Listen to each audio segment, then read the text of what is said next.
The great drawing-room of Ashworth Park had never looked more magnificent than it did on that crisp December evening in 1936. Lady Constance Ashworth had spared no expense in transforming her ancestral home into a vision of Christmas splendor that would have impressed even the most jaded members of London society. Garlands of holly and ivy draped the marble mantelpiece, their deep green leaves catching the warm glow of dozens of beeswax candles arranged in silver candelabra throughout the room. The ancient oak beams, blackened with age and history, seemed to absorb the golden light and reflect it back with a warmth that spoke of centuries of Christmas celebrations within these walls. Yet beneath this veneer of seasonal joy, an undercurrent of tension flowed through the assembled company, like a cold draught finding its way through the most carefully sealed windows. Lady Constance herself, a woman of 68, whose steel-gray hair was arranged with the precision of a military formation, sat in her favorite wing-back chair near the fireplace, her pale blue eyes surveying her guests with the calculating gaze of a general reviewing her troops before battle. Her fingers, adorned with rings that had belonged to 3 generations of Ashworth women, drummed a nervous rhythm against the chair's leather arm, a telltale sign that those who knew her well recognized as a harbinger of trouble. The guest list for this particular Christmas Eve gathering read like a page from Debrett's Peerage, yet each name carried with it a story that Lady Constance would have preferred to keep buried beneath the weight of social propriety. There was her nephew, Captain Geoffrey Ashworth, recently returned from India under circumstances that remained diplomatically vague, his once handsome face now bearing the pallor of a man who had seen too much and drunk too deeply in response.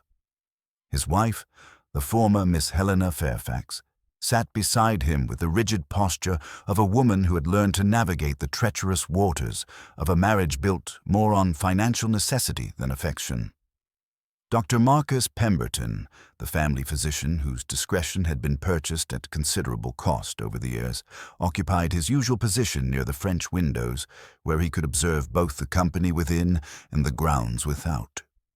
His medical bag, never far from his side, rested against his chair like a faithful hound, ready to serve whatever emergency might arise. At 55, Dr. Pemberton possessed the kind of face that inspired confidence in his patients and unease in those who had something to hide, a distinction that had served him well in his dealings with the Ashworth family. The Honourable James Whitmore, Member of Parliament and Lady Constance's oldest friend, had positioned himself strategically near the sideboard where the decanters gleamed like amber jewels in the candlelight.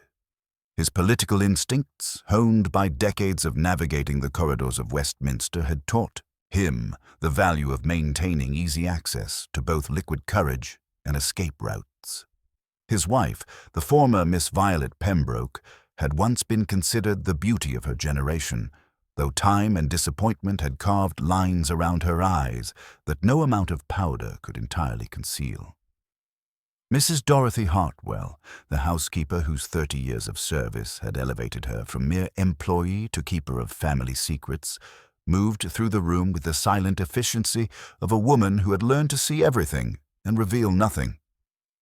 Her sharp eyes missed no detail, from the way Captain Ashworth's hand trembled slightly as he reached for his brandy, to the manner in which Helena's gaze lingered on Dr. Pemberton when she thought no one was watching. The expected performance. "The carol singers should have arrived by now," Lady Constance announced, her voice cutting through the polite murmur of conversation with the authority of someone accustomed to having the final word on all matters.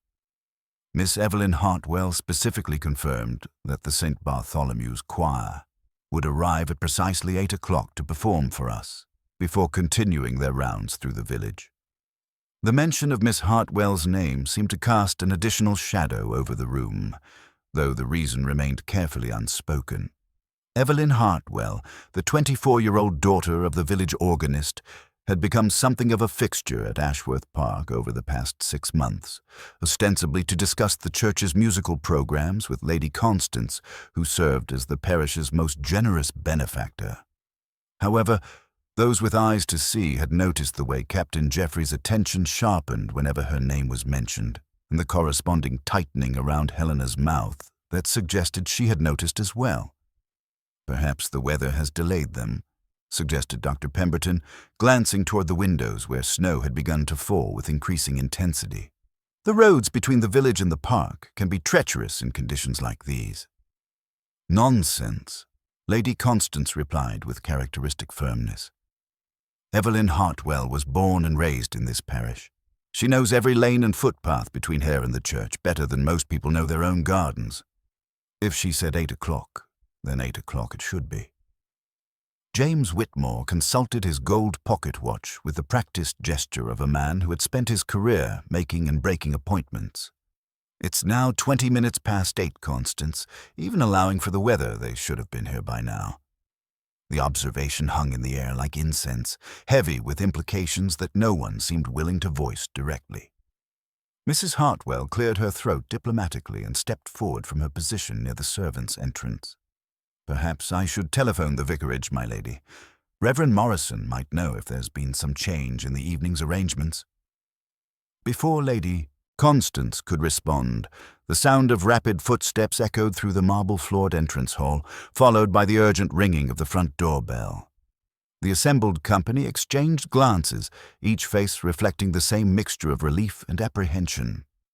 Mrs. Hartwell moved swiftly to answer the summons, her footsteps echoing back to them as she crossed the hall. The terrible discovery. The voice that reached them from the entrance hall was not the clear, sweet soprano they had been expecting, but the rough, breathless tones of Tom Fletcher, the village constable. His words, though indistinct at first, carried an urgency that made every person in the drawing-room strain to hear. "Found the motor car, overturned in Blackwood Hollow, Miss Hartwell." Lady Constance rose from her chair with the decisive movement of someone who would not be kept in suspense by circumstances beyond her control. "Mrs. Hartwell, please show Constable Fletcher in immediately." The man who entered the drawing-room moments later bore little resemblance to the usually composed village policeman. His uniform was soaked through with snow and mud, his helmet clutched in hands that shook with more than cold, and his weathered face bore the expression of a man who had seen something that would haunt his dreams for years to come. "Lady Ashworth," he began, his voice cracking slightly on the formal address, "I'm afraid I must report a most serious matter. We've discovered Miss Evelyn Hartwell's motor car overturned in Blackwood Hollow, approximately half a mile from the village church." The collective intake of breath from the assembled company created a sound like wind through autumn leaves. Captain Jeffrey half rose from his chair, his face draining of what little color it had possessed, while Helena's hand flew to her throat in a gesture that might have been shock or something else entirely. "And Miss Hartwell?" Dr. Pemberton asked, his medical training allowing him to maintain professional composure, even as his voice betrayed his growing concern. Constable Fletcher swallowed hard, his Adam's apple bobbing like a cork on troubled water. "Miss Hartwell is dead, sir, but that's not the strangest part of it." He paused, seeming to gather his courage for what came next. "The other members of the choir, there were supposed to be 4 others with her, according to Reverend Morrison, they're nowhere to be found. It's as if they simply vanished into the night, leaving no trace behind, save for their sheet music scattered in the snow." The fire in the grate seemed to dim as the full implications of this revelation settled over the room like a shroud. Outside, the snow continued to fall with relentless determination, each flake adding another layer to what was rapidly becoming a blanket thick enough to hide secrets that might never be uncovered. Lady Constance sank back into her chair, her composed facade finally showing the first cracks of genuine emotion. "Send word to London immediately," she commanded, her voice barely above a whisper but carrying the weight of absolute authority. "Tell them we require the services of Hercule Poirot. If anyone can make sense of this nightmare, it is he." The name fell into the silence like a stone into still water, creating ripples of recognition and, perhaps, fear among those who knew the Belgian detective's reputation for uncovering truths that others preferred to keep buried. as the clock on the mantelpiece chimed the half-hour, marking the passage of time that would bring them closer to revelations none of them were prepared to face. The Christmas Eve that had begun with such promise transformed into something far more sinister. In the distance, barely audible above the wind that now howled around the ancient walls of Ashworth Park, came the faint sound of church bells tolling. Not in celebration of the holy night, but as a funeral dirge for innocence lost and the beginning of a mystery that would test even the considerable powers of the world's greatest detective. The pale winter sun struggled through heavy clouds as Christmas morning dawned over Ashworth Park, casting the snow-covered estate in a ghostly, pearl-grey light. The great house, which had sparkled with festive warmth mere hours before, now seemed to brood beneath its mantle of white, as if the very stones had absorbed the tragedy that had befallen its inhabitants. Lady Constance had not slept, and the evidence of her vigil showed in the drawn lines around her pale blue eyes, and the way her usually immaculate silver hair had been hastily arranged to conceal the ravages of a sleepless night. The household moved with the hushed efficiency of people who understood that their world had fundamentally changed. Mrs. Hartwell, despite her personal grief, maintained her duties with the stoic determination of someone who knew that order must be preserved, even in the face of chaos. The other guests remained within the house, some by choice, others by the firm suggestion of Constable Fletcher, who had returned twice during the night with increasingly grim reports from Blackwood Hollow. Dr. Pemberton had remained through the dark hours, ostensibly to attend to the household's collective shock, but his medical bag rested untouched beside his chair as he observed the subtle interplay of emotions among the assembled company. Captain Geoffrey had sought solace in his uncle's brandy decanter, while Helena maintained her rigid composure with the determination of someone who refused to allow circumstances to crack her carefully constructed facade. The arrival of order. Shortly after 10 o'clock, the sound of a motor car navigating the treacherous drive brought the entire household to the windows. The vehicle that emerged through the falling snow was a pristine black Rolls-Royce, driven with the precise care that suggested its passenger would tolerate no deviation from perfection in any aspect of life. From the passenger seat stepped a small, dapper figure whose appearance was so immaculate that he might have stepped directly from a London drawing-room rather than endured a 3-hour journey through increasingly difficult conditions. Hercule Poirot paused on the drive, his egg-shaped head turning slowly as he surveyed the facade of Ashworth Park with the methodical attention of an architect examining blueprints. His waxed mustache, perfectly symmetrical despite the wind, remained utterly undisturbed as he took in details that others might have missed entirely. He moved toward the entrance with small, precise steps, his patent leather shoes somehow managing to find purchase on the snow-covered gravel without disturbing his dignity. At the threshold, he paused to remove a single snowflake from his dark overcoat with fastidious care before allowing himself to be ushered into the great hall. First, impressions and revelations. Mrs. Hartwell appeared at the front door with punctual efficiency, her black dress and white apron presenting the very picture of household order despite the chaos that had engulfed her world. She curtsied briefly to Poirot, a gesture that seemed to please the little detective enormously. "Monsieur Poirot," she said, her voice steady despite the circumstances. "Lady Constance is expecting you in the morning room. She has instructed me to provide whatever assistance you may require."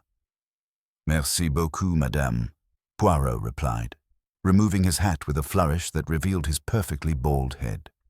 "You are Mrs. Dorothy Hartwell, the housekeeper whose reputation for discretion precedes her even to London, n'est-ce pas?" The woman's composure flickered momentarily. "You are remarkably well informed, sir." Poirot's green eyes, bright as emeralds in his pale face, studied her with gentle intensity. "It is my business to be well informed, madame. But tell me, this tragic young lady who has met with such a terrible fate, Miss Evelyn Hartwell, she was perhaps a relation of yours?" The question hung in the air like morning mist, and Mrs. Hartwell's hands tightened almost imperceptibly on her apron. "My niece, sir, My late brother's daughter." "Ah," Poirot murmured, his eyebrows rising slightly as he made a small sound that conveyed both genuine compassion and professional interest. "Then this matter is most personal for you. How difficult this must be." The gathering storm. As they moved through the marble-floored entrance hall toward the morning room, Poirot's sharp eyes catalogued every detail of their surroundings. He noted the Christmas decorations that now seemed almost mocking in their cheerful abundance, the faint traces of muddy footprints on the polished floor, and the way the ancestral portraits seemed to watch their progress with painted eyes that had witnessed generations of family secrets. The morning room contained the assembled company, each face bearing the particular strain that comes from a sleepless night spent contemplating unpleasant possibilities. Lady Constance rose to meet him, her steel-gray hair now perfectly arranged despite her vigil, her pale blue eyes fixed on the detective with an intensity that suggested she was prepared to evaluate his worth immediately. "Monsieur Poirot," she said, extending her hand with regal grace, "I trust you will forgive the circumstances of our meeting. We have need of your particular talents most urgently." Poirot bowed over her hand with old-world courtesy before straightening to meet her gaze directly. "Madame, the circumstances are indeed tragic, but I assure you, Hercule Poirot does not fail. The truth may hide herself most cleverly, but she always reveals herself to those who know how to look." His eyes swept the room, taking in Captain Jeffrey's trembling hands, Helena's rigidly controlled posture, Dr. Pemberton's watchful demeanor, and the way James Whitmore's political instincts seemed to war with genuine concern. Each observation was filed away with the precision of a librarian cataloging rare manuscripts. "The method begins." "Now then," Poirot said, settling into a chair positioned to observe the entire company, "we have before us a most curious puzzle. A reliable young woman dies in what appears to be a motor accident. Yet 4 companions vanish like smoke into the winter night. This is not the work of chance, mes amis. This is the work of human hands, guided by human motives." He paused, allowing his words to settle over the room like dust on furniture. "I will speak with each of you individually. For the truth, she reveals herself differently to each person. But first I must ask, was there anything unusual about Miss Hartwell's behavior yesterday? Any deviation from her customary habits?"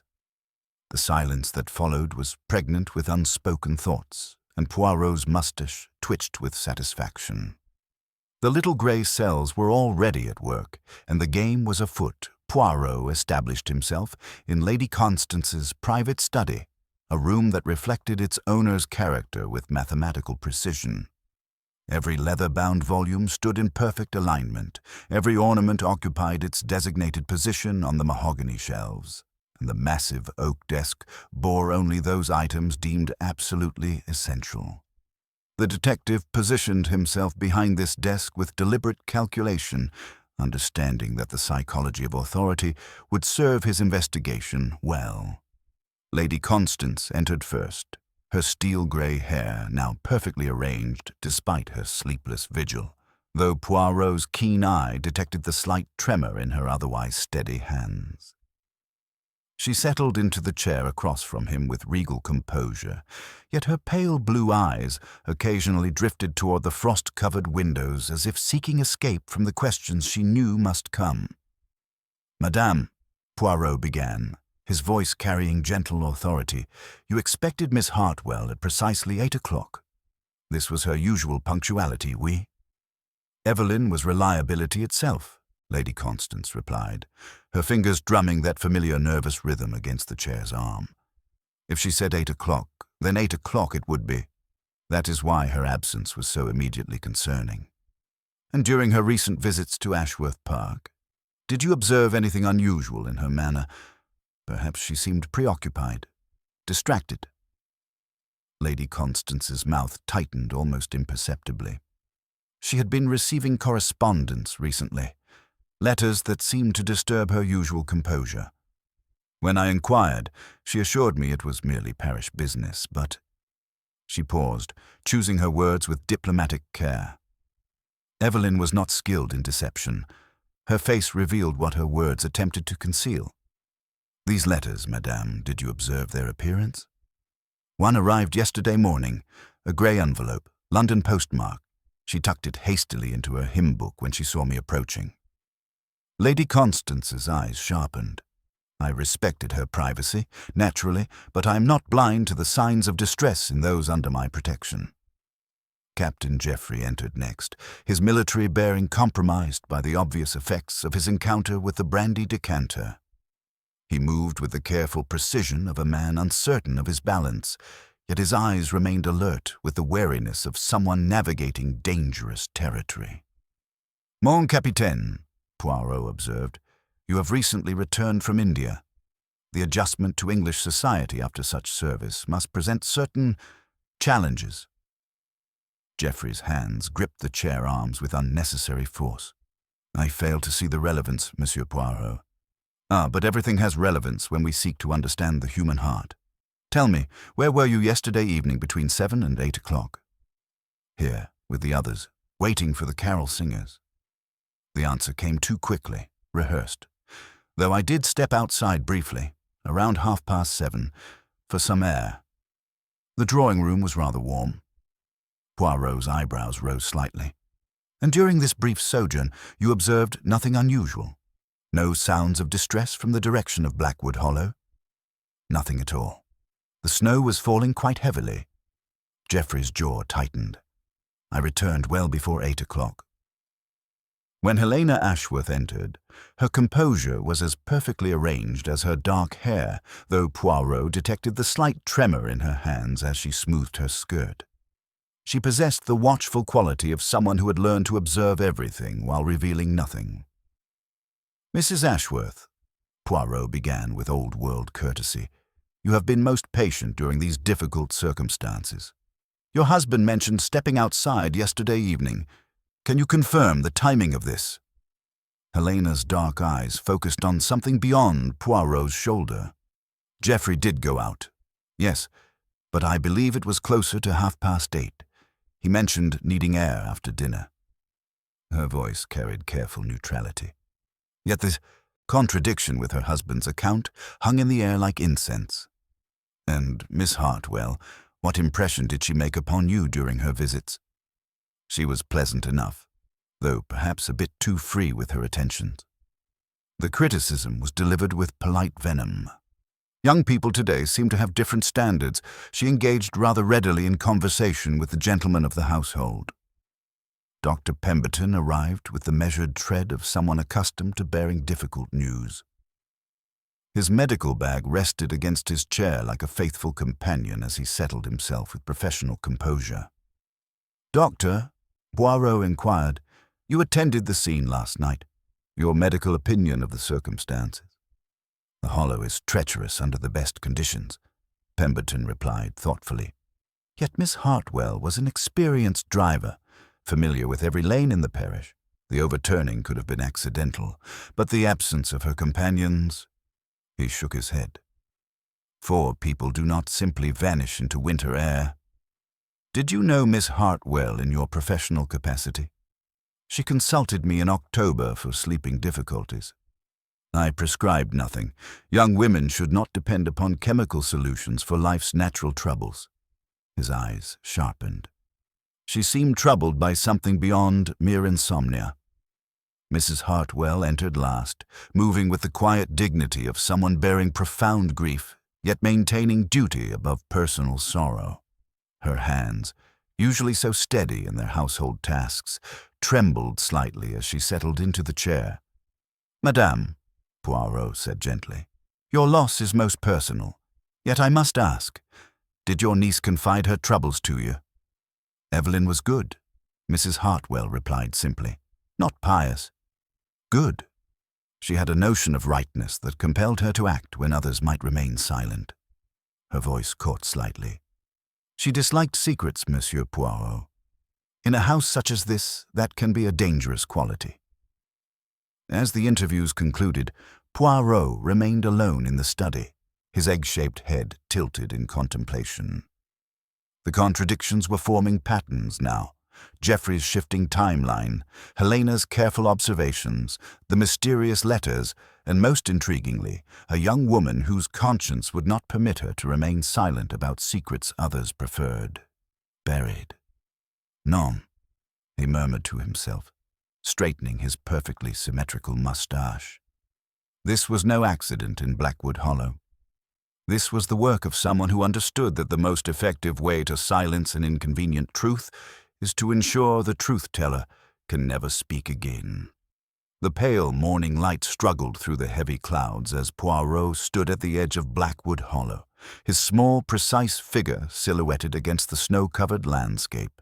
The overturned motor car had been righted during the night, revealing the full extent of the damage that had claimed Evelyn Hartwell's life. Constable Fletcher, his breath forming small clouds in the frigid air, gestured toward the twisted metal with the satisfied expression of a man who believed the mystery had already solved itself. "Clear as daylight, Monsieur Poirot," Fletcher declared, stamping his feet against the cold. "Skid marks here, you see. She must have taken the curve too fast for these conditions. The ice would have been treacherous after yesterday's snow. A tragic accident, but hardly mysterious." Poirot knelt beside the roadway with characteristic precision, his perfectly pressed trousers somehow remaining immaculate despite the damp snow. His keen eyes studied not merely what was present, but what was conspicuously absent. He retrieved several scattered sheets of music from the snow, examining them with the intensity of a scholar reviewing precious manuscripts. "All soprano parts," he murmured, his mustache twitching thoughtfully. "No tenor, no bass, no alto, yet our village choirs, they distribute their music democratically, do they not?" He placed the sheets together with meticulous care, then moved to examine the interior of the damaged vehicle. "And the hymn book, mon brave constable. Where is the hymn book that a choir director would certainly carry to such a performance?" Fletcher frowned, consulting his notebook. "We found her handbag. Contents scattered, but nothing missing. No hymn book, though. Assumed it was lost in the snow or perhaps thrown clear during the accident." "Perhaps," Poirot replied, though his tone suggested considerable doubt. He moved around the vehicle, noting a small depression in the snow near the roadway, a circular impression with traces of hardened beeswax around its edges. "Someone stood here with a lantern, constable. Not tallow, as the church would use, but beeswax. The mark of someone accustomed to finer things." Before Fletcher could respond, the sound of approaching motor cars announced the arrival of Inspector Morrison from the county constabulary. The heavy-set inspector emerged from his vehicle with the confident bearing of a man who had solved more complex puzzles than this provincial tragedy. Behind him walked 4 individuals whose appearance immediately commanded attention. 3 young people and an elderly man, all bearing the unmistakable look of those who had spent a difficult night away from their own beds. "Monsieur Poirot," Inspector Morrison announced with professional satisfaction, "I believe we can put this matter to rest. The missing choir members have been located, and their testimony provides a complete picture of last evening's tragic events." The inspector gestured toward the bedraggled quartet. "May I present the Harrington twins, Mr. Price and Miss Wicks, the other members of St. Bartholomew's choir who were to accompany Miss Hartwell to Ashworth Park. They spent the night at the Lamb and Flag Inn, 5 miles distant, after witnessing the accident that claimed their friend's life." The eldest of the group, a man of perhaps 70 with the bearing of someone accustomed to speaking in public, stepped forward nervously. "It was terrible, sir. Miss Hartwell, she wasn't herself last evening. Her breath carried the smell of spirits, and her manner was most agitated. When we expressed concern about her fitness to drive in such conditions, she became quite heated." One of the twins, a young woman whose eyes were red from weeping, continued the account. "She was driving far too fast, despite our warnings. When we reached Blackwood Hollow, she took the curve recklessly. The motor car began to slide, and we could see she was going to lose control. We managed to leap clear just before the vehicle overturned," added the other twin, "but Miss Hartwell remained trapped. By the time we could reach her, He shook his head sadly. Inspector Morrison consulted his notebook with theatrical precision. Faced with this tragedy, and fearing they might be held responsible for not preventing Miss Hartwell from driving, they panicked and fled to the inn. A regrettable decision, but understandable given their shock and the deteriorating weather conditions. The explanation possessed the comfortable simplicity that appeals to those who prefer their mysteries solved without excessive complications. Yet, as the group returned to Ashworth Park, Poirot's expression remained thoughtful, his green eyes bright with the particular intensity that those who knew him recognized as a sign of active mental engagement. In the drawing room of the great house, the assembled company received Inspector Morrison's report with reactions that spoke volumes to Poirot's observant eye. Captain Jeffrey's hands ceased their trembling for the first time since the tragedy began, while Helena's rigid posture seemed to relax slightly. Lady Constance's pale blue eyes showed genuine surprise, though whether at the revelation of Evelyn's alleged intoxication or some other aspect of the account remained unclear. "Most illuminating, Inspector," Poirot said with deceptive mildness as he settled into his chair.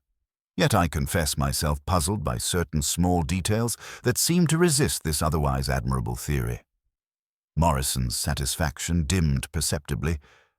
"What details might those be, Monsieur Poirot?" "Ah, but they are such tiny things, perhaps not worthy of official attention." Poirot moved to the window, gazing out at the snow-covered grounds with apparent casualness. "For instance, the matter of Miss Hartwell's well-known temperance. Mrs. Hartwell, your niece had taken a pledge of abstinence, had she not?" The housekeeper nodded firmly, her grief-stricken face showing the first spark of indignation. "Evelyn never touched spirits, sir. She had sworn an oath in memory of our father, who suffered greatly from drink. She would no more have taken alcohol than she would have committed theft. And yet," Poirot continued gently, "the choir members detected the distinct odor of spirits upon her breath. Most curious, no?" He paused, allowing the contradiction to settle over the room like morning mist. "There is also the question of the grey envelope that Lady Constance observed yesterday morning, the correspondence that caused Miss Hartwell such visible distress." Morrison waved dismissively. "Personal letters have no bearing on a motor accident, regardless of how mysterious they might appear to civilian observers." "Perhaps not," Poirot agreed with deceptive humility. "Yet consider this logical puzzle, Inspector. If Miss Hartwell was indeed intoxicated and driving recklessly, why did she collect passengers at all? Would not a person in such a state simply proceed directly to their destination? And why, if she was so agitated and unfit to drive, did the choir members enter the vehicle with her rather than insisting she remain at the church? The questions hung in the air like accusations, casting shadows over Morrison's confident conclusions. Dr. Pemberton adjusted his spectacles thoughtfully. "There is also the medical consideration, Inspector. In my experience, alcohol affects different individuals in various ways, but Miss Hartwell's alleged behavior seems inconsistent with simple intoxication. The combination of agitation and recklessness suggests something more complex. Furthermore," Poirot added softly, "there is the curious matter of the music sheets, all soprano parts, as if Miss Hartwell anticipated singing alone. And the missing hymn book, which, according to Mrs. Morrison at the vicarage, contained the troublesome letter that had so disturbed our victim yesterday morning." He turned from the window to face the assembled company, his egg-shaped head tilted at an angle that suggested profound consideration. "No, mes amis, I fear this tragedy was not the simple accident it appears to be. Someone wished Miss Hartwell silenced before she could speak her mind at Ashworth Park yesterday evening. Someone who understood that the most effective way to prevent an inconvenient revelation is to ensure the revealer can never speak again." The room fell silent, save for the soft crackling of the fire and the whisper of snow against the windows. Each face bore its own expression of shock, fear, or carefully controlled composure, but Poirot's keen eyes noted them all. The false dawn of justice had passed, and now the real investigation could begin. "I suggest, Inspector," Poirot concluded with quiet authority, "that we examine this matter more thoroughly before we close the book on young Miss Hartwell's death. The truth, she has a way of revealing herself to those who know how to look, but she does not yield to hasty conclusions." The afternoon light filtered through the frost-covered windows of Ashworth Park's drawing room, casting long shadows that seemed to emphasize the growing tension among its occupants. Inspector Morrison had departed with visible reluctance, his confidence in the accident theory thoroughly shaken by Poirot's methodical demolition of the E.T. witness's account. The 4 choir members had been escorted to the village police station for further questioning, their fabricated story already showing the telltale cracks that appear when deception meets sustained scrutiny. Poirot had arranged himself with characteristic precision in his chosen chair, his green eyes bright with the particular intensity that marked the beginning of his most methodical phase of investigation. The assembled company sat in uncomfortable silence, each face bearing the strain of prolonged uncertainty and the growing awareness that their Christmas tragedy was far from the simple accident they had hoped it might be. Mrs. Hartwell moved through the room with her customary efficiency, serving tea with hands that trembled only slightly despite her profound grief. When she reached Poirot's chair, she paused, her weathered face showing the first signs of hope since the terrible news had arrived. "You believe someone murdered my Evelyn, don't you, sir?"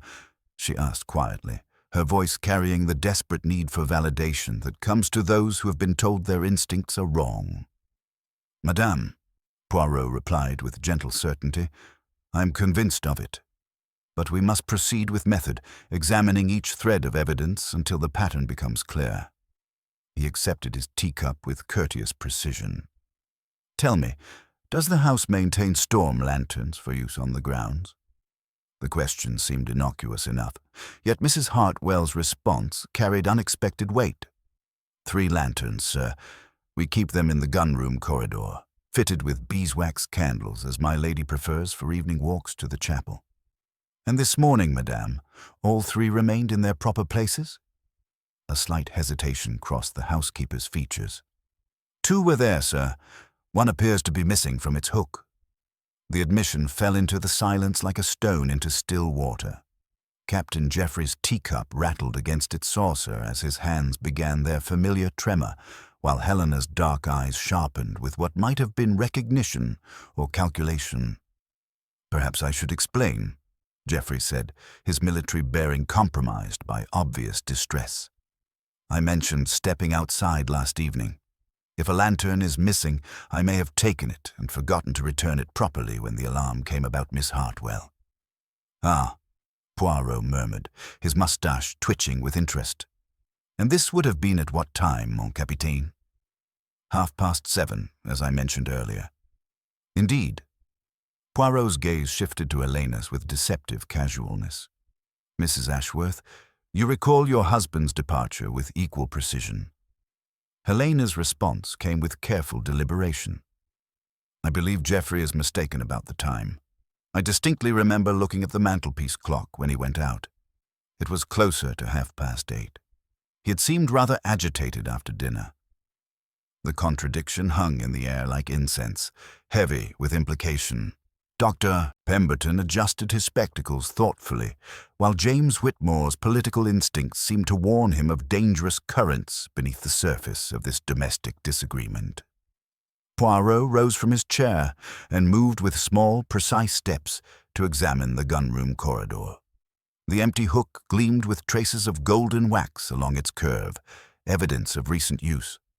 More tellingly, on the chapel steps outside, a small drop of beeswax had frozen into a perfect teardrop on the ancient stone. "Most illuminating," he observed upon his return. "The village church, I am told, uses tallow candles for economy. Yet at Blackwood Hollow, I discovered traces of beeswax, the mark of someone accustomed to finer things." Lady Constance's pale blue eyes showed a flicker of understanding. "You suggest that someone from this house was present at the scene of Miss Hartwell's death?" I observe only what the evidence reveals, madame. But consider this curious contradiction. Our 4 witnesses claim Miss Hartwell's breath carried the distinct odor of spirits, yet Mrs. Hartwell assures us her niece had taken a solemn pledge of temperance. Either Miss Hartwell broke a sacred vow, or 4 people suddenly developed identical delusions. Mrs. Hartwell's grief-stricken face hardened with fierce loyalty. Evelyn would never touch drink, sir. She swore an oath in memory of our father, who suffered greatly from it. She was not a woman to break her word. Then we have before us a most interesting puzzle, Poirot continued, his voice carrying the satisfaction of a hunter who has found a promising trail. If Miss Hartwell was not intoxicated, then the explanation offered by our witnesses becomes rather inadequate. A story, perhaps, constructed to conceal something far more sinister. He paused before the fireplace, adjusting a candle with meticulous care. You see, mes amis, when a story is too convenient, too perfectly arranged, it often conceals a multitude of inconvenient truths. 4 people fleeing a scene of tragedy, claiming fear of implication. Plausible, certainly. But what if their fear was not of implication but of exposure? Exposure of what they had witnessed, or perhaps what they had been instructed to report. The psychological pressure was building like steam in a kettle. Captain Jeffrey's military composure continued to deteriorate, while Helena maintained her rigid posture with the determination of someone who refused to allow circumstances to crack her carefully constructed facade. Dr. Pemberton's professional demeanor remained intact, yet Poirot detected subtle signs of strain in the way his fingers drummed against his teacup. Mrs. Hartwell, Poirot said gently, you mentioned that your niece disliked secrets. In what manner did this quality manifest itself? Evelyn believed in rightness, sir. When she encountered something she felt was wrong, she couldn't rest until it was set right. She asked me strange questions recently about the family's history, about events that occurred before her time. The housekeeper's voice carried a note of warning. She said some secrets were too dangerous to remain buried.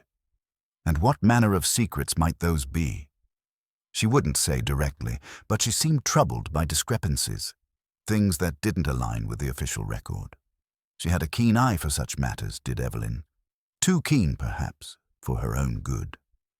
Lady Constance spoke for the first time since Poirot's return from the corridor. Evelyn did question me about certain historical matters.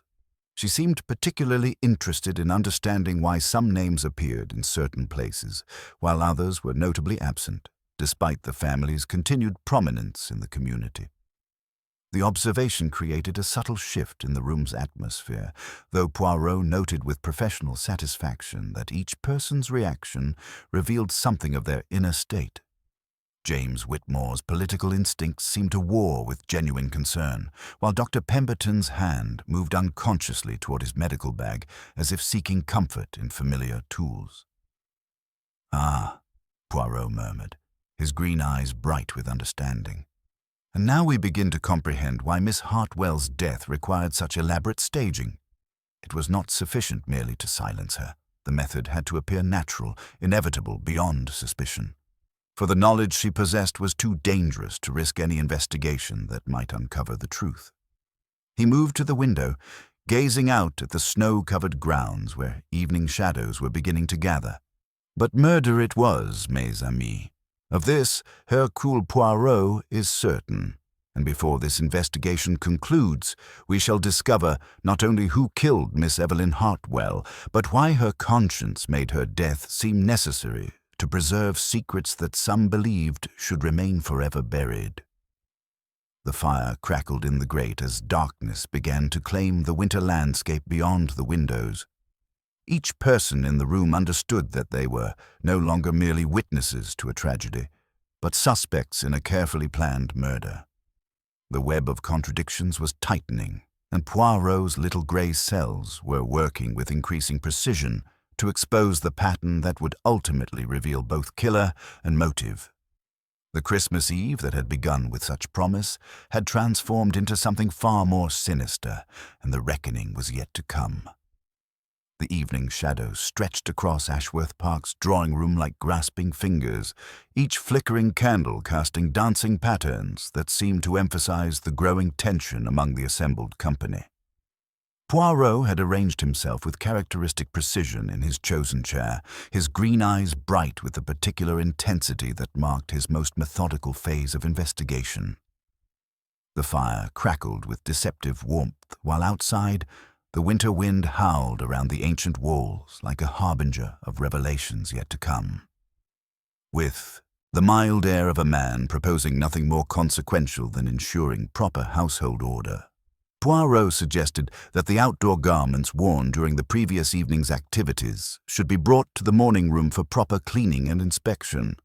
The request, delivered with just enough authority that Mrs. Hartwell dispatched a footman immediately, appeared entirely reasonable given the circumstances.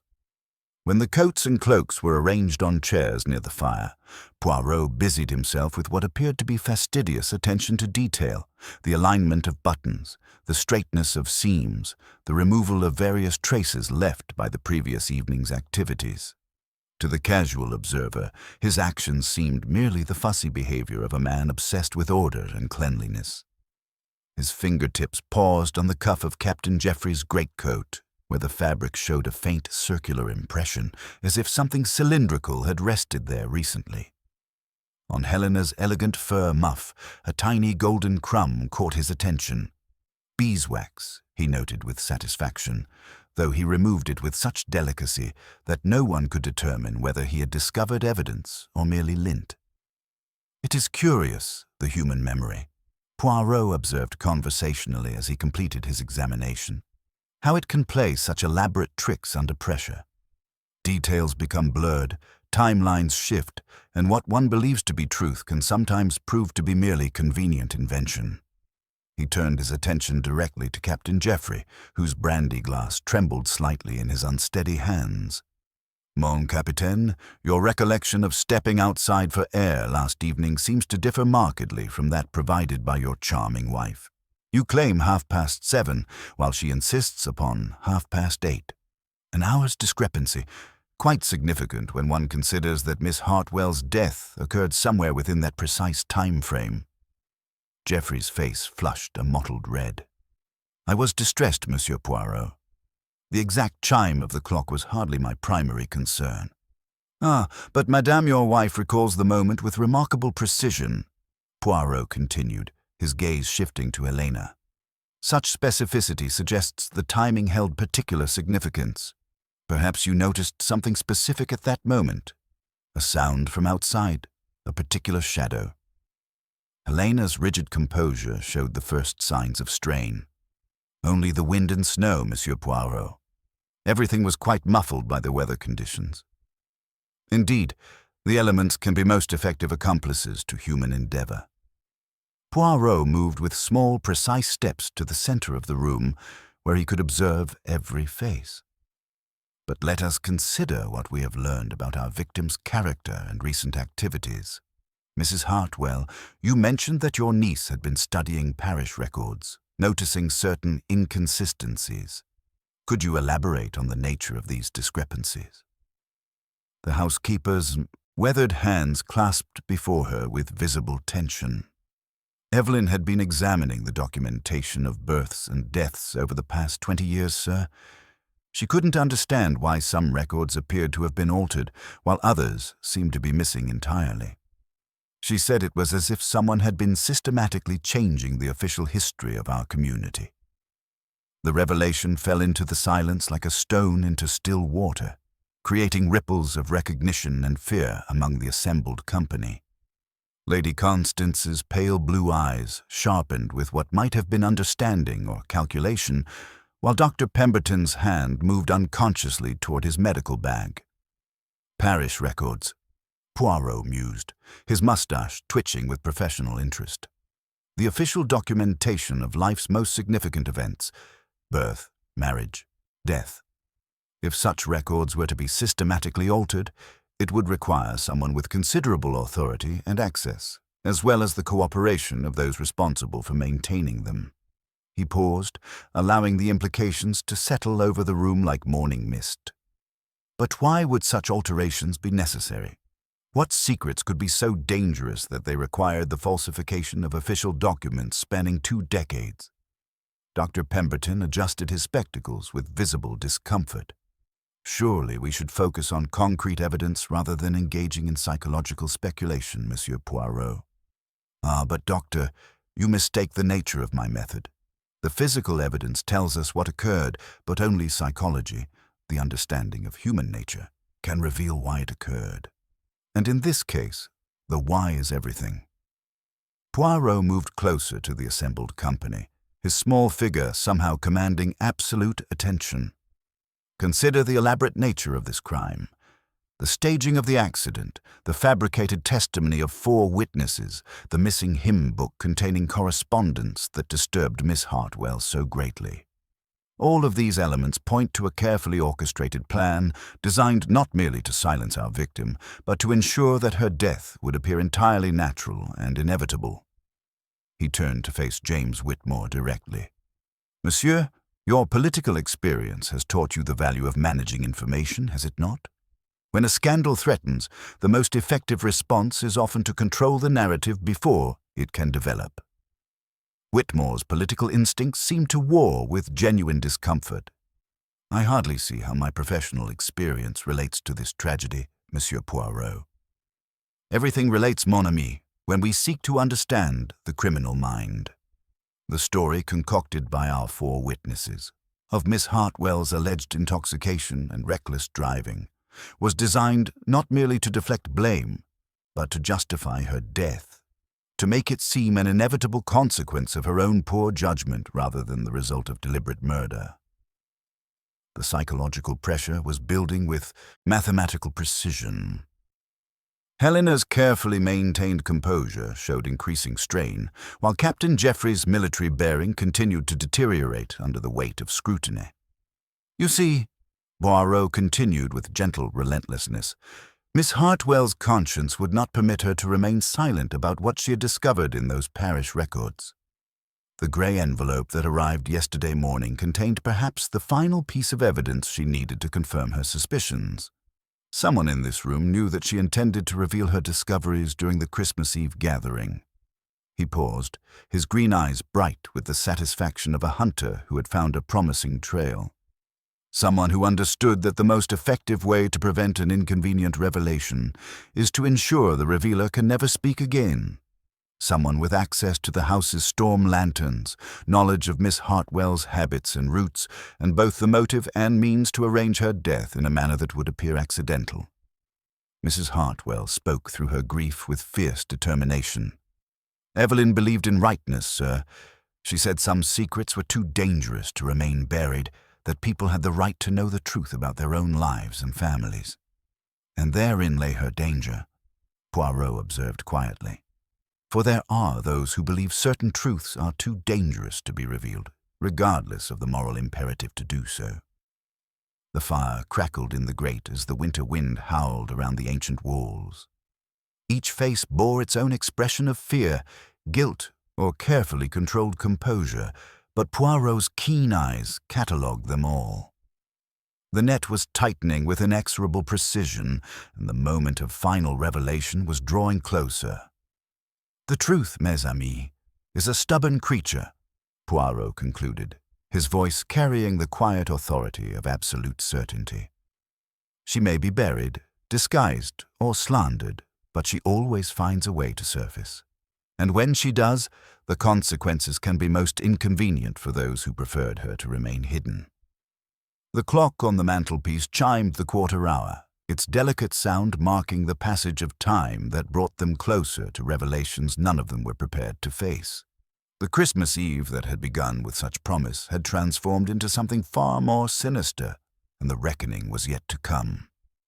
The storm that had been gathering throughout the day finally unleashed its full fury as evening settled over Ashworth Park, sending sheets of snow against the ancient windows with a violence that seemed to echo the emotional tempest brewing within the drawing-room. Poirot had arranged himself with characteristic precision in his chosen chair, the scattered sheet music from Blackwood Hollow spread across the side table beside him like pieces of an intricate puzzle waiting to be solved. Each page bore the telltale marks of hasty preparation. Soprano parts copied in Evelyn Hartwell's distinctive handwriting, while the other vocal arrangements remained conspicuously absent. More tellingly, several sheets showed water stains that could not be attributed to snow alone, suggesting they had been dampened before the alleged accident occurred. The methodical detective studied these details with the intensity of a scholar examining ancient manuscripts, his green eyes bright with the satisfaction of a hunter following a promising trail. The assembled company maintained an uncomfortable silence, each face bearing the particular strain that comes from prolonged scrutiny under Poirot's penetrating gaze. Captain Jeffrey's hands had ceased their trembling, though his military bearing remained compromised by obvious internal struggle. Helena sat with rigid composure, her dark eyes occasionally flickering toward her husband with expressions that might have been concern or calculation. Dr. Pemberton maintained his professional demeanor, though his fingers drummed against his teacup with increasing frequency. "It is most curious," Poirot observed, his voice cutting through the silence with gentle authority, "how the physical evidence tells a story quite different from the one we have been asked to believe. These music sheets, for instance, suggest that Miss Hartwell anticipated performing alone rather than with a choir. And the water stains, they speak of tears, mes amis, not melted snow." Mrs. Hartwell entered quietly, carrying a tea service with hands that trembled only slightly despite her profound grief. As she moved through the room with practiced efficiency, she paused beside Poirot's chair, her weathered face showing the strain of carrying terrible knowledge. "Monsieur Poirot," she said quietly, "when I was preparing Evelyn's things to be sent to her lodgings, I discovered something hidden beneath the lining of her music case. I thought you should see it." She produced a small leather journal, its pages filled with Evelyn's careful handwriting. The entries detailed her systematic investigation into discrepancies within the parish records, each inconsistency documented with dates, witnesses, and cross-references. The final entries revealed her growing awareness that these were not mere clerical errors, but systematic falsifications designed to conceal something of enormous significance. "She was methodical, your niece," Poirot observed with genuine admiration as he studied the meticulous notes. Each discovery carefully recorded, each contradiction explored. But here, in the final entries, we see her growing certainty that someone had been systematically altering the official record of births and deaths within the parish. The journal's most recent entry, dated December 23rd, contained a single line that seemed to burn with significance. "The grey envelope has arrived. Tomorrow I will have the proof I need to confront them. Truth will not be silenced." Captain Jeffrey shifted uncomfortably in his chair, his face draining of what little color it had possessed. "Monsieur Poirot, I must tell you something. I cannot continue this charade any longer." The confession fell into the silence like a stone into still water, creating ripples of recognition and fear among those who knew what secrets might be revealed. Helena's hand flew to her throat in a gesture that spoke of genuine alarm, while Dr. Pemberton's professional composure showed the first signs of strain. "I was there," Geoffrey continued, his voice barely above a whisper. "At Blackwood Hollow.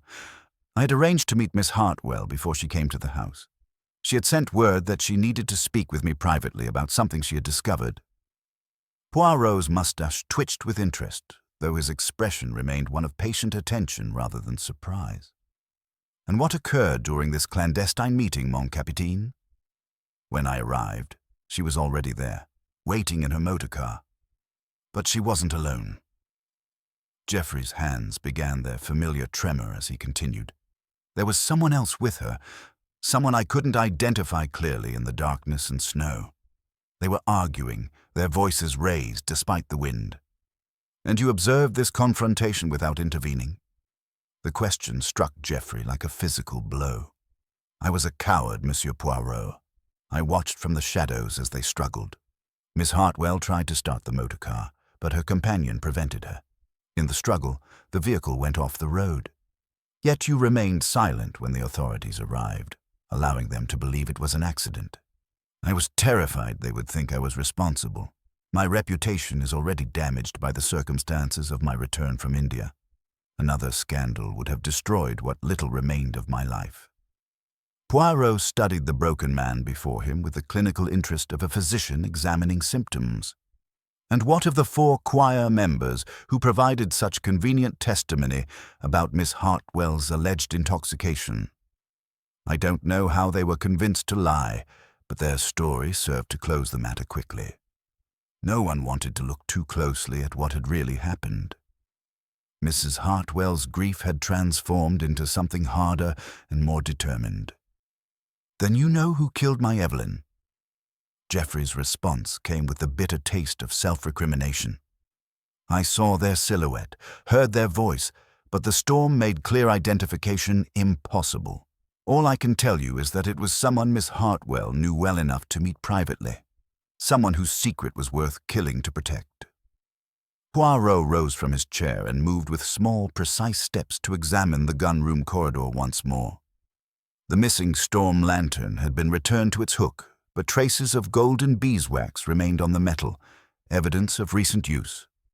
More significantly, he discovered a small piece of fabric caught on the rough stone of the corridor wall, a fragment of fine wool that matched the material of one of the coats examined earlier. "The pattern becomes clearer now," Poirot announced upon his return. "Miss Hartwell discovered evidence of systematic deception spanning many years. When she attempted to confront the person responsible, they chose murder rather than exposure. But they made the mistake of believing that physical evidence could be eliminated as easily as human witnesses." He moved to the center of the room, where he could observe every face with equal attention. The missing hymn book, the falsified parish records, the convenient testimony of 4 witnesses, all elements of a carefully orchestrated plan designed not merely to silence Miss Hartwell, but to ensure that her death would appear entirely natural and inevitable. Dr. Pemberton cleared his throat with obvious discomfort. "Surely we should focus on concrete evidence rather than engaging in psychological speculation, Monsieur Poirot." "Ah, but doctor, you mistake the nature of my method. The physical evidence tells us what occurred, but only psychology, the understanding of human nature, can reveal why it occurred. And in this case, the why is everything." The fire crackled in the grate as the wind howled around the ancient walls with increasing fury. Each person in the room understood that they were no longer merely witnesses to a tragedy, but suspects in a carefully planned murder. The net was tightening with mathematical precision, and Poirot's little grey cells were working toward the final revelation that would expose both killer and motive. "Tomorrow," Poirot announced with quiet authority, "I will examine the parish records myself, comparing them with the official copies maintained in London. But tonight, I suggest that each of you consider carefully what you know about the events of December 24th. For I assure you, mes amis, the truth has a way of revealing herself to those who know how to look, and Hercule Poirot does not permit such deceptions to continue indefinitely." The clock on the mantelpiece chimed the hour, its delicate sound marking the passage of time that brought them closer to revelations none of them were prepared to face. The Christmas Eve that had begun with such promise had transformed into something far more sinister, and the final reckoning was drawing near. Outside, the storm continued its relentless assault on the ancient walls of Ashworth Park, as if nature herself demanded that the secrets buried within these walls be finally brought to light. The pale morning light struggled through heavy clouds as Poirot made his methodical way to St. Bartholomew's Church, his small figure cutting a precise path through the snow-covered lanes that connected Ashworth Park to the village. The storm had passed during the night, leaving behind a crystalline landscape that sparkled with deceptive beauty, yet the detective's mind remained focused on the systematic unraveling of deceptions that had protected the guilty for far too long. Reverend Morrison, a thin, nervous man whose pale hands clutched a ring of ancient keys with the desperation of someone who understood his sanctuary, was about to be violated, led Poirot through the nave to a small room behind the altar where the parish records were maintained. The musty air carried the weight of accumulated secrets, and wooden cabinets lined the stone walls like silent sentinels guarding centuries of officially documented births, marriages, and death. The records Miss Hartwell was examining are housed in the cabinet marked 1915 to 1925, Reverend Morrison explained, his voice echoing strangely in the confined space. Though I must warn you, Monsieur Poirot, that her inquiries had already disturbed their usual order. She seemed particularly interested in comparing our parish entries with the official copies maintained in London. Poirot's examination of the leather-bound volumes revealed a pattern of subtle but systematic alterations that spoke of careful planning and considerable skill. Death certificates bore dates that had been changed with precise penmanship. Birth records showed names that had been erased and rewritten with different ink, and several pages had been removed entirely, leaving only the telltale remnants of torn paper along the binding. Most significantly, the records for the years 1918 and 1919 showed extensive modifications, as if someone had attempted to rewrite the official history of those particular years. Most illuminating, Poirot murmured, his green eyes bright with understanding as he traced a finger along an obviously altered entry. Someone has been most industrious with pen and ink, transforming inconvenient truths into more palatable fictions. But they made the fundamental error of believing that paper could be altered as easily as human memory. The most damning evidence lay in the birth records for March 1919, where an entry for Helena Fairfax showed clear signs of alteration. The original ink had been carefully scraped away and replaced, yet traces of the earlier writing remained visible when held to the light. More tellingly, a corresponding death certificate for the same date had been completely removed, leaving only a stub of torn paper to mark its former presence. Reverend Morrison, Poirot said with deceptive casualness as he closed the damaged volume, you have served this parish for how many years? 23 years this coming Easter, Monsieur Poirot. I arrived shortly after the Great War ended, when my predecessor passed away, rather suddenly. The Reverend's nervous hands twisted his clerical collar with obvious discomfort.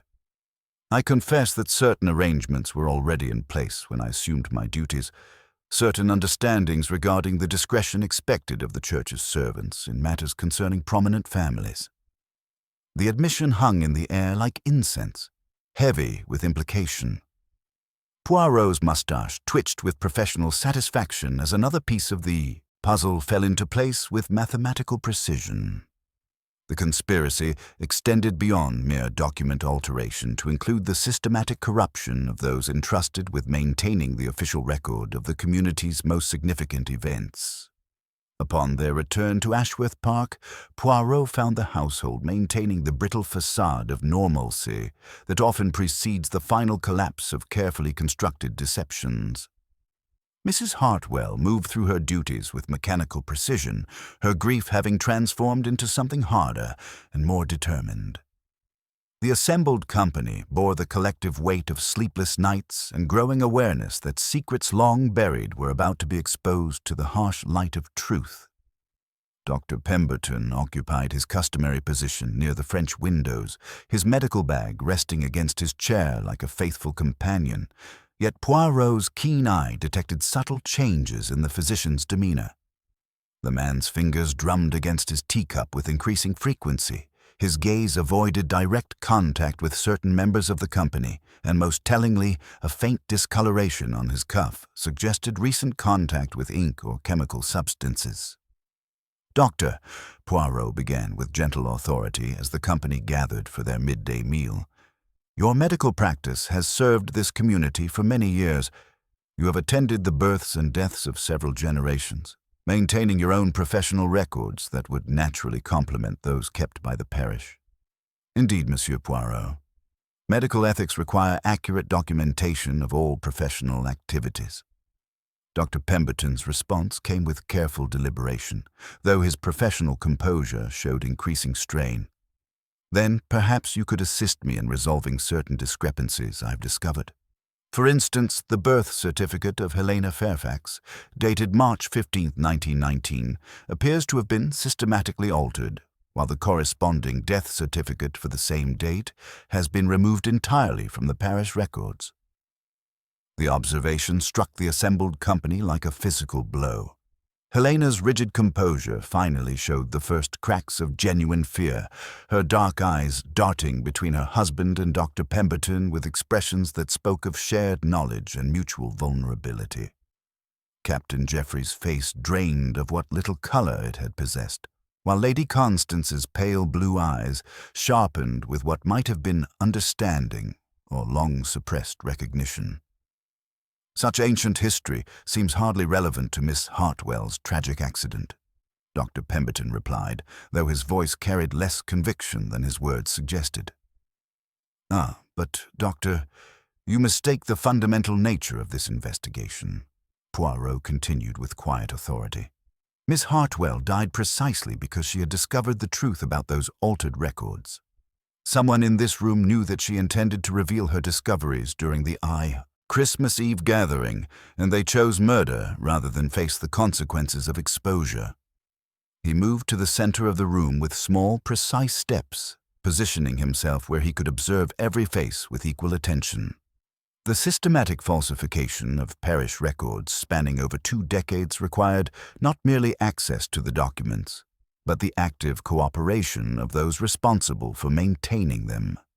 It required someone with medical knowledge to authenticate false death certificates, someone with legal authority to validate altered birth records, and someone with sufficient social standing to ensure that inconvenient questions would not be asked. The psychological pressure was building with mathematical precision, each revelation stripping away another layer of the carefully constructed deceptions that had protected the guilty for over 20 years. Mrs. Hartwell entered quietly to clear the tea service, her movements carrying the dignity of someone who had finally begun to understand the true scope of the conspiracy that had claimed her niece's life. The gray envelope that arrived on December 23rd, Poirot continued, his voice cutting through the uncomfortable silence, contained perhaps the final piece of evidence Miss Hartwell needed to confirm her suspicions. I believe it was an original document, perhaps a letter, a photograph, or an authentic certificate, that would have irrevocably exposed the fraud that has been perpetrated for so many years. He paused, allowing his words to settle over the room like morning mist. Miss Hartwell's conscience would not permit her to remain silent about what she had discovered. Her investigation had revealed not merely clerical errors, but systematic fraud designed to conceal births, deaths, and family connections that would have proven most inconvenient if exposed. Someone in this room understood that such revelations would destroy not merely reputations, but the very foundations upon which certain lives had been built. The fire crackled in the grate as the winter wind whispered around the ancient walls of Ashworth Park, carrying with it the promise of revelations that would shatter the comfortable lies upon which the assembled company had constructed their existence. Each face bore its own expression of fear, guilt, or carefully controlled composure, but Poirot's keen eyes catalogued them all with the precision of a scholar examining rare manuscripts. "Tomorrow," he announced with quiet finality, "I will gather you all in this room for the final revelation. The truth, mes amis, has been patient, but she will not be denied indefinitely. Hercule Poirot does not permit such elaborate deceptions to continue when innocent blood has been shed to protect them." The clock on the mantelpiece chimed the hour, its delicate sound marking the passage of time that brought them inexorably closer to the moment when all secrets would be laid bare. The Christmas Eve that had begun with such promise had transformed into something far more sinister, and the final reckoning was at hand. Outside, fresh snow began to fall with gentle persistence, as if nature herself sought to blanket the approaching revelations in pristine white. Yet no amount of snow could conceal the truth that Poirot's little grey cells had methodically assembled, piece by careful piece, into a pattern that would soon expose both killer and motive with devastating clarity. The drawing room of Ashworth Park had been transformed into something resembling a courtroom as the pale afternoon light filtered through frost-covered windows, casting long shadows that seemed to emphasize the growing tension among its occupants. Hercule Poirot had arranged himself with characteristic precision behind Lady Constance's writing desk, the accumulated evidence of his investigation spread before him with the methodical care of a surgeon preparing his instruments. The altered parish records lay open beside Evelyn Hartwell's investigative journal, while the water-stained sheet music served as a silent testament to the victim's final tears. The assembled company took their appointed places with the reluctant resignation of actors awaiting their final cue. Lady Constance occupied her customary wing-back chair near the fireplace, her steel-grey hair arranged with military precision despite the strain that showed in the fine lines around her pale blue eyes. Captain Geoffrey sat beside Helena, their physical proximity only emphasizing the emotional chasm that had grown between them during the investigation. Dr. Pemberton maintained his position near the French windows, his medical bag resting like a faithful companion that had shared too many secrets over the years. Mrs. Hartwell entered quietly, carrying a small brass key on a ribbon that had belonged to her late brother. "Monsieur Poirot," she said with quiet dignity, "I have brought the chapel key as you requested. The hymn book you mentioned, it was indeed there, hidden beneath Lady Constance's cushion in the front pew." Poirot accepted the worn leather volume with reverent care, noting the parish stamp number 47 embossed in gilt on the spine. Between its pages, he discovered what he had expected to find: a grey envelope, torn rather than cut, its interior bearing the faint watermark of official correspondence. When held to the light, two words became visible: Registrar General. "The missing piece of our puzzle," Poirot announced, his green eyes bright with satisfaction. "Miss Hartwell hid this envelope in the chapel for safekeeping, but someone discovered its location and removed its contents before attempting to destroy the evidence entirely." He moved to the center of the room with small, precise steps, positioning himself where he could observe every face with equal attention. "Mes amis, we have before us a most intricate web of deception that began not with Miss Hartwell's death, but with systematic fraud spanning over 20 years. The parish records reveal a pattern of careful alterations: birth certificates modified, death certificates removed entirely, and family connections obscured through the methodical rewriting of official history.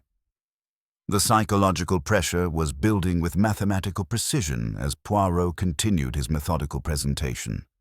But why would such elaborate deceptions be necessary? The answer lies in the birth and death records for March 1919, where someone took extraordinary measures to conceal events that would have proven most inconvenient if exposed to public scrutiny. Dr. Pemberton's professional composure showed the first signs of strain as he adjusted his spectacles with trembling fingers. "Monsieur Poirot, surely these ancient records have no bearing on Miss Hartwell's tragic accident."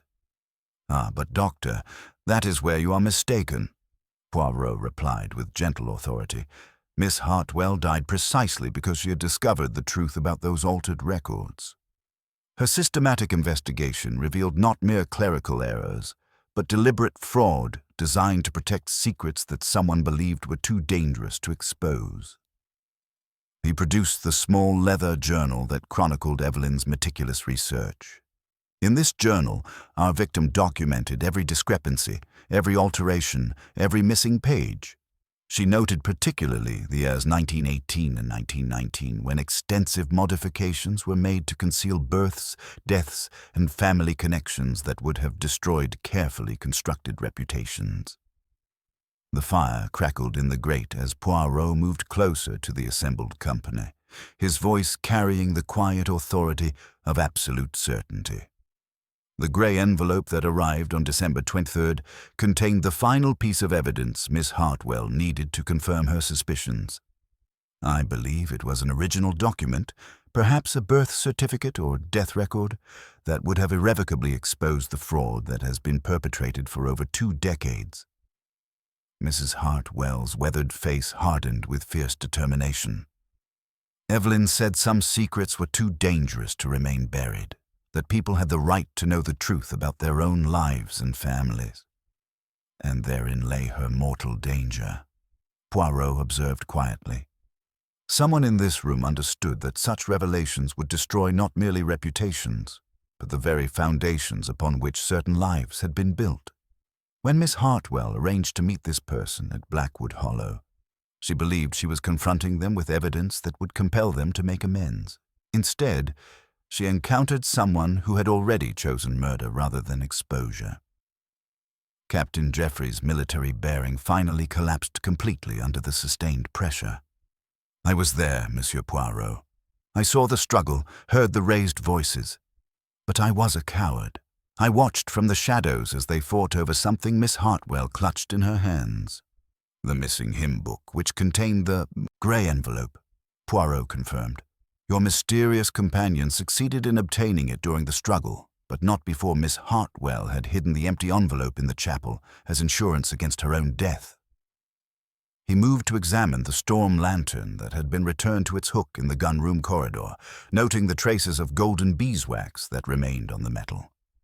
The lantern taken from this house and carried to Blackwood Hollow left its distinctive signature at the scene, beeswax candles, the mark of someone accustomed to finer things than the tallow used by the village church. Dr. Pemberton cleared his throat with obvious discomfort. Many households use beeswax candles, Monsieur Poirot. Such evidence proves nothing definitive. Perhaps not in isolation, Doctor, but when combined with the systematic falsification of medical records, the convenient testimony of 4 witnesses who were paid to lie about Miss Hartwell's alleged intoxication, and the desperate attempt to destroy evidence by burning documents in Lady Constance's study last evening, the pattern becomes unmistakable. The revelation about the document burning struck the assembled company like a physical blow. Helena's rigid composure showed the first cracks of genuine panic, while James Whitmore's political instincts seemed to war with growing alarm. You see, mes amis, Poirot continued with relentless logic, this crime required not merely the motive to kill, but the means to orchestrate an elaborate deception. It required someone with medical knowledge to authenticate false death certificates, someone with access to parish records to alter official documents, and someone with sufficient authority to ensure that inconvenient questions would not be asked. He paused, allowing his words to settle over the room like morning mist. The 4 choir members were approached near the churchyard wall by someone from this house who promised them protection if they repeated their fabricated story faithfully. Each received a banknote that carried the distinctive odor of liniment, a detail that Miss Wicks finally revealed to Constable Fletcher when her conscience could no longer bear the weight of her deception. Mrs. Hartwell spoke through her grief with quiet dignity. My Evelyn believed in rightness, Monsieur Poirot. She couldn't rest when she encountered something she felt was wrong. That quality made her dangerous to someone whose entire existence was built upon systematic deception. Indeed, madame, and tomorrow morning I will reveal not only the identity of Miss Hartwell's killer, but the complete scope of the conspiracy that has corrupted the official records of this community for over 20 years. Poirot's green eyes swept the assembled company with the precision of a mathematician solving an elegant equation. The truth, mes amis, has been patient, but she will not be denied indefinitely. Hercule Poirot does not permit such elaborate deceptions to continue when innocent blood has been shed to protect them. The clock on the mantelpiece chimed the hour as shadows began to gather in the corners of the room. Each face bore its own expression of fear, guilt, or carefully controlled composure. But Poirot's keen eyes had already identified the patterns that would expose both killer and motive with devastating clarity. Until tomorrow, then, he concluded with quiet finality, I suggest that each of you spend this evening in careful consideration of what you know about the events of December 24th. For I assure you the final revelation will leave no room for further deception, and justice will be served regardless of the cost to reputations that have been built upon foundations of systematic fraud. The fire crackled in the grate as the winter wind whispered around the ancient walls of Ashworth Park, carrying with it the promise of revelations that would shatter the comfortable lies upon which certain lives had been constructed. The Christmas Eve that had begun with such promise had transformed into something far more sinister, and the final reckoning was at hand.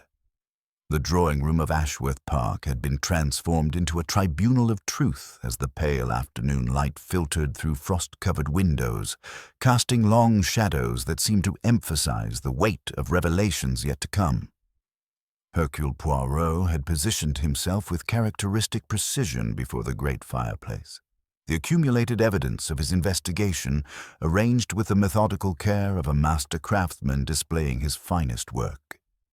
The altered parish records lay open beside Evelyn Hartwell's investigative journal, while the empty grey envelope served as a silent testament to secrets that had demanded a young woman's life to protect them.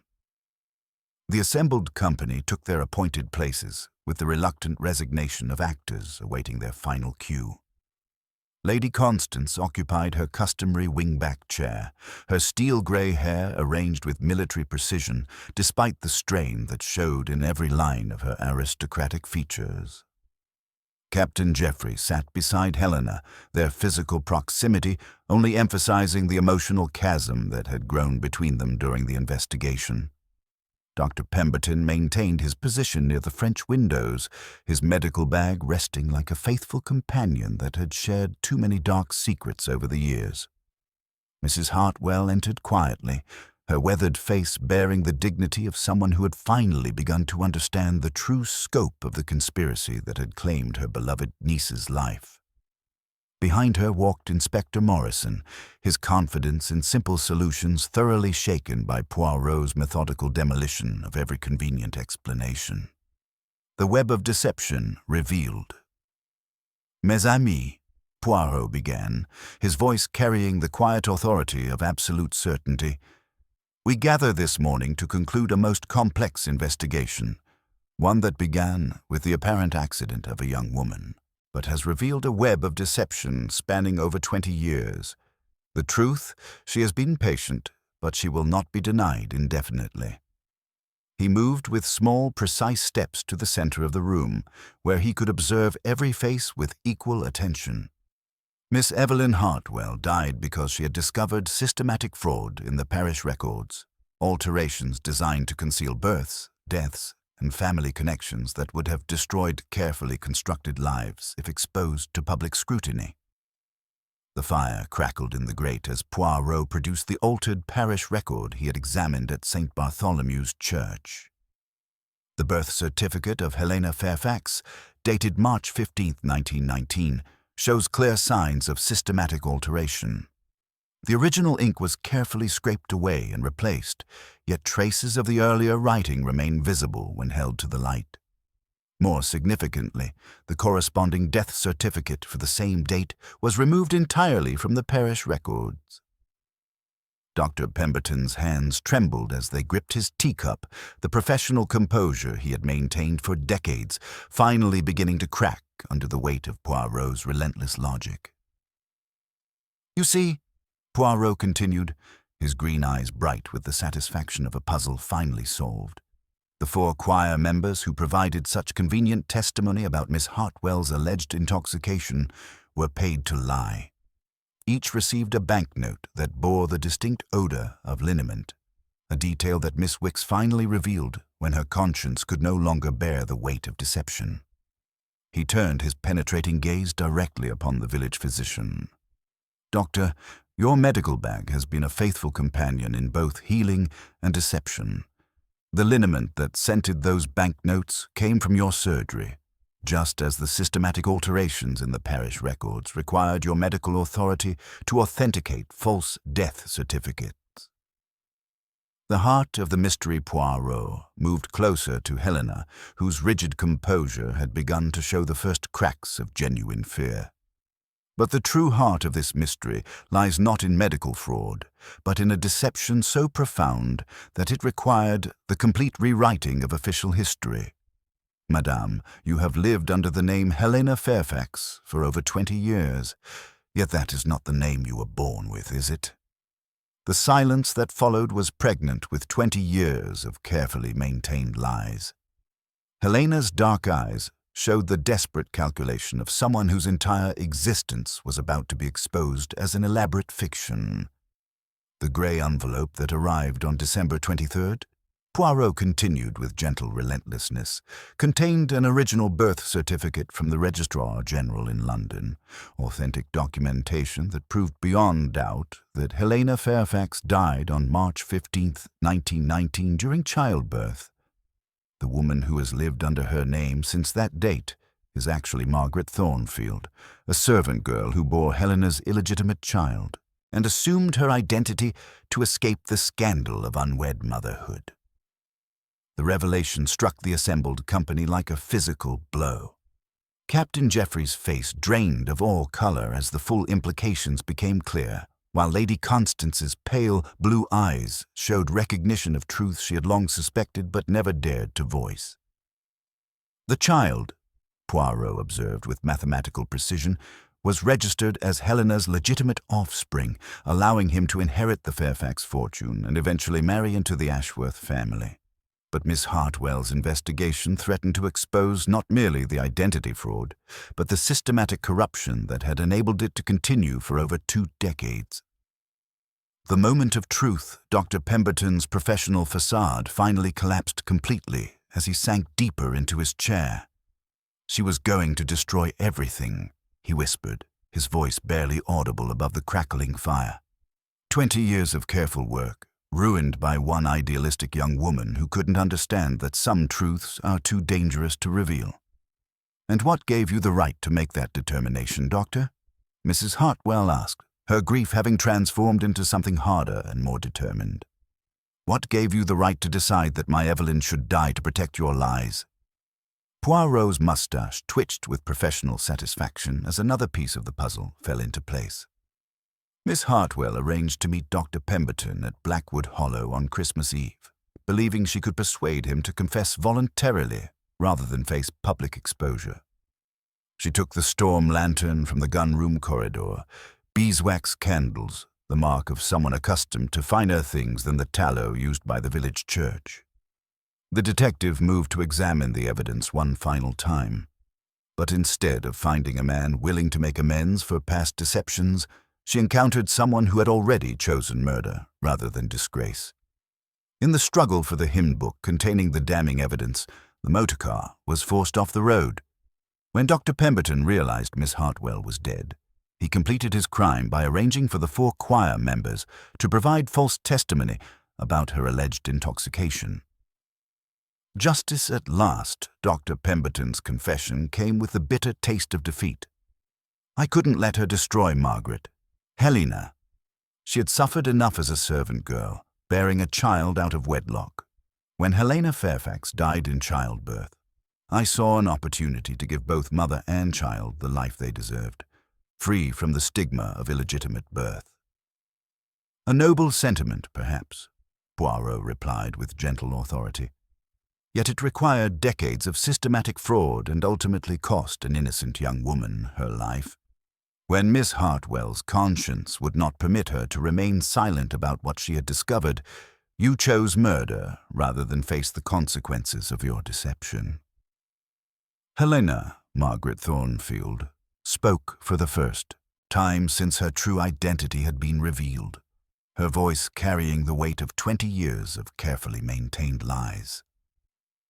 "I never wanted anyone to die. I only wanted to give my child the life he deserved, free from the shame of his birth. When the real Helena died, Dr. Pemberton offered me a chance to escape my circumstances and provide for my son's future." Captain Jeffrey nodded with the resignation of a man whose carefully constructed world had finally collapsed. "I discovered certain documents among my father's papers after his death, but by then I loved her regardless of her origins. The war had changed my perspective on what truly mattered." Inspector Morrison stepped forward with professional satisfaction. "Dr. Marcus Pemberton, I arrest you for the murder of Miss Evelyn Hartwell and the systematic falsification of official documents. Margaret Thornfield, you will accompany us to answer charges of identity fraud and conspiracy." The Reckoning. As the handcuffs clicked into place around Dr. Pemberton's wrists, his medical bag was finally abandoned after years of faithful service to both healing and deception. The assembled company sat in stunned silence as the truth that had been buried for over 20 years was finally exposed to the harsh light of justice. The Christmas carol that Miss Hartwell never had the chance to sing, Poirot observed with quiet melancholy, was to have been Silent Night, a song of peace and hope. Instead, her voice was silenced forever to protect secrets that should never have required such a terrible price. Mrs. Hartwell approached the detective with tears streaming down her weathered cheeks. She believed in rightness, Monsieur Poirot. She said some secrets were too dangerous to remain buried, that people had the right to know the truth about their own lives and families. Indeed, madam, your niece possessed a quality that is both rare and precious in this world, an unwavering commitment to truth, regardless of the personal cost. Her death will not be in vain if it serves to remind us that justice, however delayed, must never be abandoned in favor of convenient lies. Poirot's departure. As the pale winter sun finally broke through the clouds, casting Ashworth Park in golden light that seemed to promise redemption for those willing to face their pasts honestly, Poirot gathered his evidence with characteristic precision. The Christmas Eve that had begun with such promise and descended into tragedy had finally reached its conclusion, though the echoes of revealed secrets would resonate through the community for years to come. Truth, mes amis, is like beeswax, Poirot observed as he prepared to depart. It burns with a clean, bright flame that illuminates even the darkest corners. Tallow may be cheaper and more convenient, but it smokes and leaves soot upon everything it touches. Miss Hartwell understood this distinction, and for that understanding, she paid the ultimate price. He paused at the threshold, his egg-shaped head tilted in final contemplation. The little grey cells, they have done their work. Justice has been served, though the cost has been higher than any of us might have wished. Let this be a lesson that some deceptions, no matter how well-intentioned, inevitably demand a reckoning that grows more terrible with each passing year. With that, Hercule Poirot stepped into the crisp winter air, leaving Ashworth Park to face its future without the comfortable lies that had sustained it for over 2 decades. Behind him, the ancient house seemed to breathe more freely, as if the very stones were relieved to be finally free of the secrets they had been forced to harbor for far too long. The carol's singer who never came home had found her voice at last, speaking truth from beyond the grave through the methodical genius of the world's greatest detective. In the distance, the bells of St. Bartholomew's Church began to toll, not in mourning this time, but in celebration of justice finally served and truth finally revealed. The drawing-room of Ashworth Park bore witness to a peculiar silence in the hours following the arrests, as if the very air had been cleansed by the exposure of truths that had festered in darkness for over 2 decades. The Christmas decorations, which had seemed so festive mere days before, now appeared almost mocking in their cheerful abundance, remnants of a celebration that had transformed into something far more somber and profound. Lady Constance remained in her customary wing-back chair, her steel-grey hair arranged with characteristic precision despite the strain that showed in every line of her aristocratic features. The pale blue eyes that had once surveyed her domain with such authority now held the distant quality of someone contemplating the ruins of everything she had believed to be permanent and true. 20 years, she murmured, her voice barely audible above the crackling fire. 20 years of welcoming a woman whose very existence was built upon another's grave. How thoroughly we were all deceived.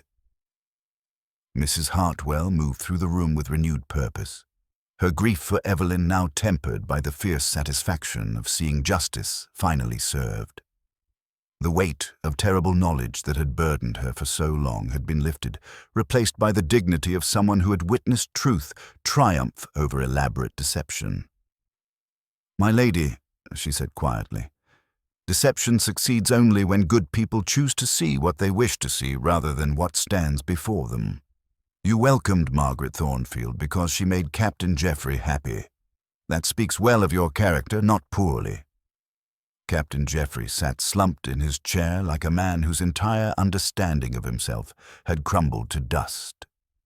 The woman he had loved and married, the mother of his children, all of it had been built upon foundations of lies so complete that he could no longer distinguish between authentic emotions and calculated deceptions. I found documents among my father's papers after his death, he admitted, his voice carrying the weight of complicity acknowledged too late. Birth certificates, correspondence with Dr. Pemberton, references to arrangements that seemed irregular.